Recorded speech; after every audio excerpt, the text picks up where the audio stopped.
はい、今回はですね、B 級でこれから伸びる人はいますかっていうね、リスナーさんからのリクエストがあったんで、それにお答えしようと思います。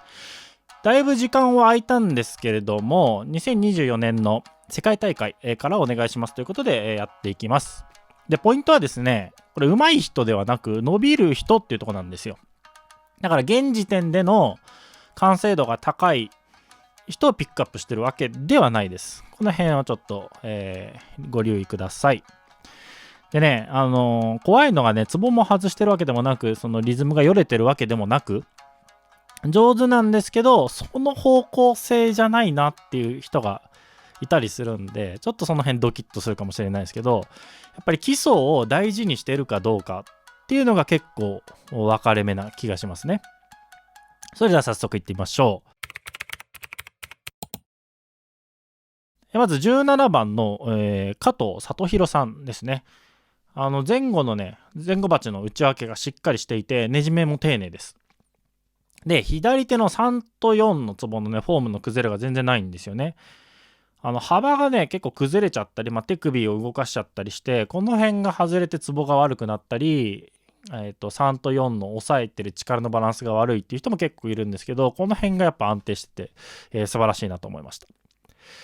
で、後ろ鉢がね、もう3センチほど後ろで叩くと最大音量出るなと思って見てました。動画一番膨らんでるところで叩くともう3センチぐらい後ろなんですけど、そこと親指の IP 関節、第一関節ですね。こうやって曲げるやつ。左手の親指の第一関節がずっと開いてるんで、竿をつねって、ブレーキをしっかりかけると、指の幅の安定性であったり、ツボに到着した時、バッて移動した時にしっかり止まれるとかね、そういうところの安定性がもうちょっと出てしまった演奏になりますね。で、あとはユリを全体的にこう漏れなくかける。局所的にこの音にかけるじゃなくて、もう指すりしてるぐらい当たり前に、もうずっと、もうこうやってずっと肩とか脇を動かしてるもんなんだぐらいの感じで、安定的に全体的にかけられるともう A クラスかなと思いました。はい、次20番はね、松原茜さん。叩き、それから指で糸を押さえる大弦ですね。とか、ユリなどが浅くならずにこう大きく間を取れてる。で、この辺がすごいですね。結構他の人になかった要素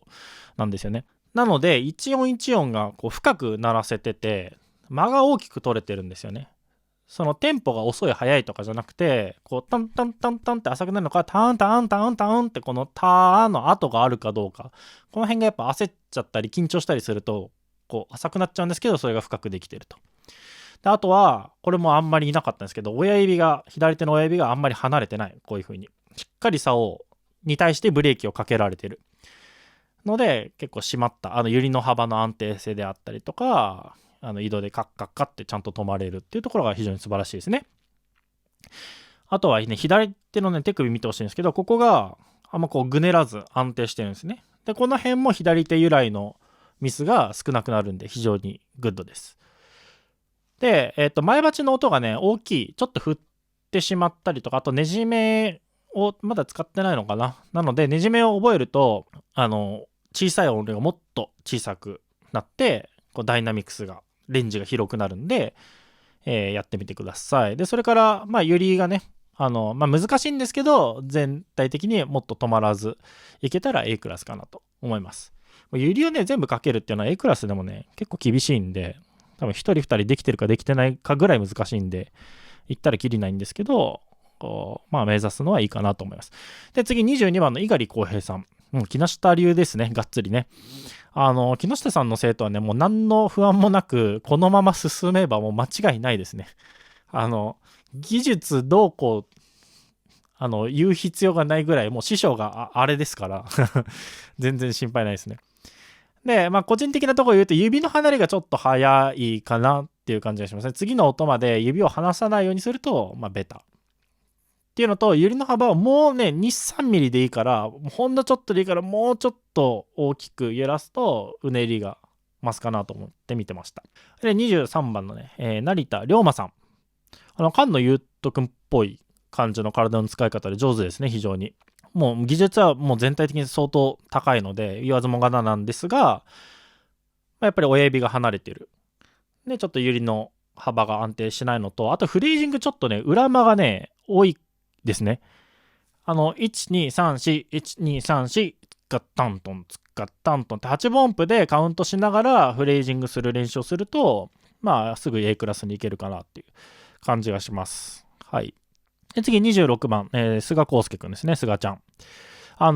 基礎はしっかりしてて、技術面はね、非常に素晴らしいです。三味線 TV ちゃんと見てくれてんのかな。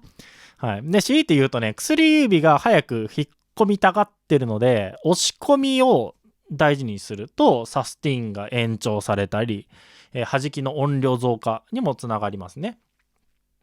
第三関節、薬指の第三関節をこう、伸ばす、進展するとか後傾するんじゃなしに、前傾ってこう握っていく方向に力を使っていくとがっつり変わりますと。で、技術の話じゃないんですけれども、スタイルがちょっと津軽っぽくないんですよね。だから80年以前の奏者を聞いてる藤田純一さんとか木田林翔英とか佐々木隆さんとかあの辺ですね。白川軍八はちょっとアグレッシブすぎるんですけど、その辺の聞くともうちょっと津軽感のあるフレーズが身について持ち前のテクニックと相まってこう生かされるなと思って聞いてたんで、もし嫌いじゃなかったらそっちを目指した方が成績が残りやすいし、いい三味線弾くなって言ってもらえるようになると思うんで、ちょっと自分のね感性と合致するかどうかわかんないですけど、技術のためにはそういうのもやってみると、勉強してみるといいかなと思います。はい。で次、35番の後飯塚一慶さん。総合力がね、かなり高いですね。で、とりわけね、前鉢の丁寧さ、ねじめなんかね、非常に素晴らしいし、数少ない親指の固定ができている出場者でしたね。で、2の糸、3の糸も、1の糸みたいに同じように大きく揺らせるとうねりがアップしていいかなと思いましたね。ちょっとやっぱ1の糸のダイナミックな感じに比べて2の糸3の糸のフレージングちょっと線が細いかなっていう印象があるので、その辺足してあげるのと、あと移動がちょっと遅いのでもう全力で腕を振る。もう14と16みたいな本当に1、2センチぐらいの幅でもガッガッてもう肩から全力で緩ませずに移動すると。やるともっと音がタイト、ジャストのタイミングでバシッて次の音程に行けるようになりますという感じです。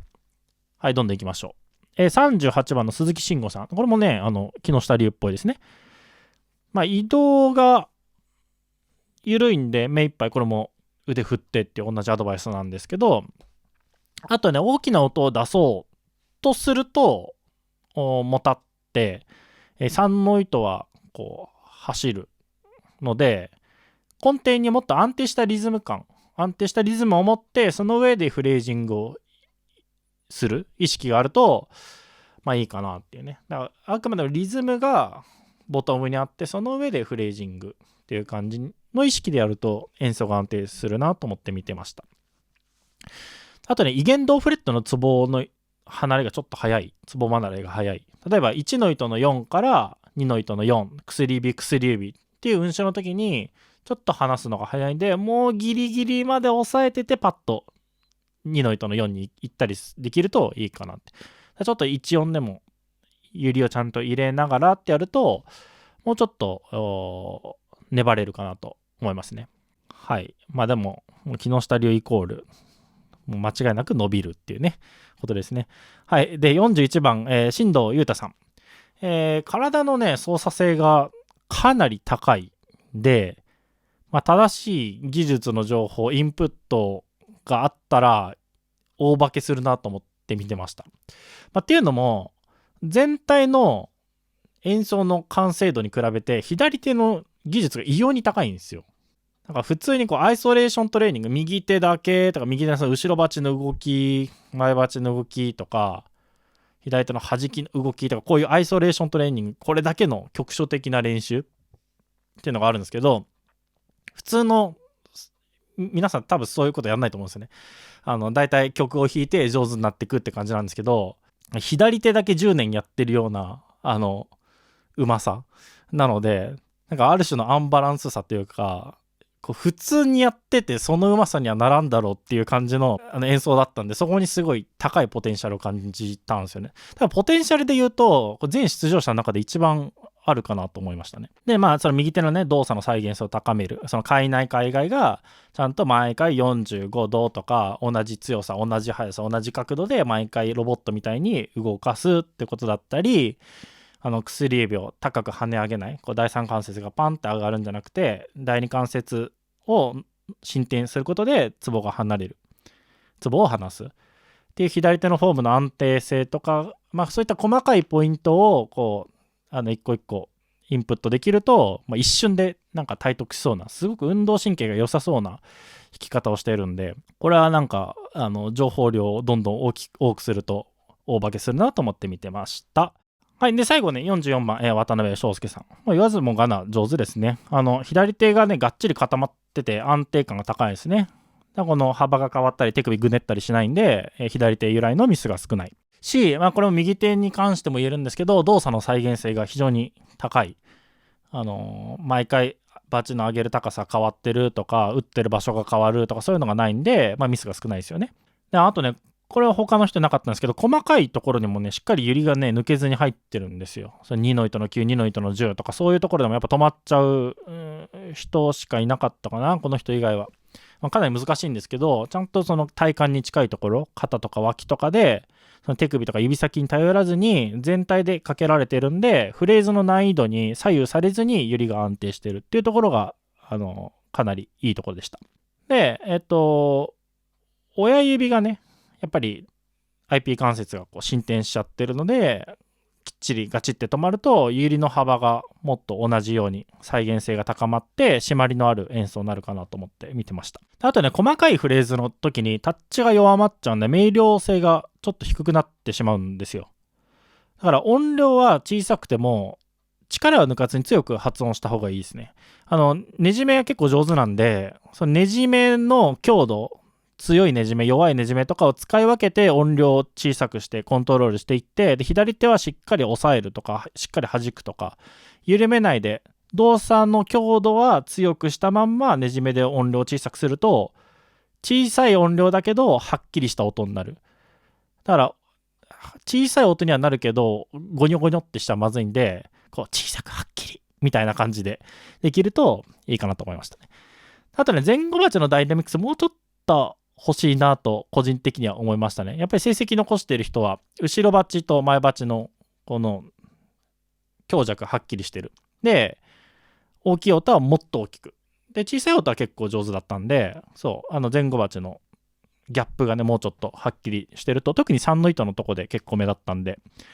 その辺やると A クラスでも入賞できるかなと思って、おりました。という感じで、B クラスのこれから伸びる人という、テーマでお送りいたしました。皆さんも、直感で聞いてうまい下手って、聞き分けるのもいいと思うんですけれども、今が完成度高くなくても、このポイントはしっかりしてるのみたいな、もうちょっとこう局所的な視点で、こう大会の出場者とか見れると、自分のためにもなるし面白いかなと思います。そういった見方も一つしてみてください。それでは。